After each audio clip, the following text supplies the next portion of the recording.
ওই হে মাস্টার, ও মাস্টার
তুমি যত অনুরোধ করো না, তুমি যতই অনুরোধ করো না কেন, তোমাকে আমি টাকা ছাড়া ভর্তি করব তোমাকে না। আমি টাকা ছাড়া ভর্তি করব না।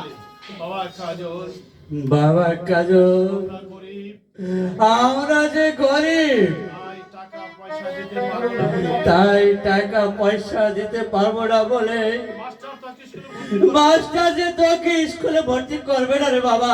পিতা, কেন পিতা? কেন পিতা? গরিব বলে কি আমাকে স্কুলে ভর্তি করবে না? গরিব বলে কি আমাকে স্কুলে ভর্তি করবে না? কেন? কেন? গরিবের কি লেখাপড়া করতে মন চায় না? গরিবের কি লেখাপড়া করতে মন চায় না পিতা? মাস্টার, না, না, গরিবদের লেখাপড়া শেখার গরিবদের কোনো লেখাপড়া প্রয়োজন হয় না। মাঠে গিয়ে কাজ করো, মাঠে গিয়ে কাজ করো আর ভাত খাও, আর ডাল ভাত খাও। তোমরা বেরিয়ে যাও। আমরা বেরিয়ে যাও এই মুহূর্তে। যাইতে উদ্যত দেখা দাঁড়াও দেবো। হায় বাবা কাজল, আমরা চলে যাই বাবা। আমাদের যে টাকা পয়সা নেই, তাই তো এই গরিবের যে লেখাপড়া নেই বাবা। ঠিক আছে পিতা, তাই চলো। চলো। দাঁড়াও দেবো, দাঁড়াও দেবো,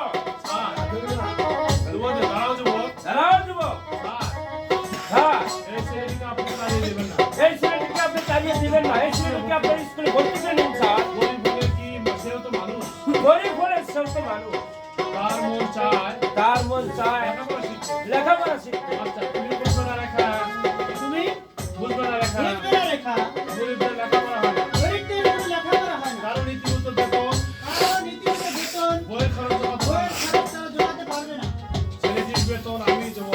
ইলেকট্রিকের ফল আমি দেবো স্যার। এই নিন টাকা। এই নিন টাকা। আচ্ছা, কত করে? ঠিক আছে, তাদের বেশ মা, তুমি আমার ছেলেকে স্কুলে ভর্তি করে দিয়ে আমার এই গরিবের মনটাকে শান্ত করে দিলে মা। আমি আমি তোমাকে আশীর্বাদ করে যাচ্ছি মা। তুমি দীর্ঘজীবী হও মা, তুমি দীর্ঘজীবী হও, তুমি দীর্ঘজীবী হও।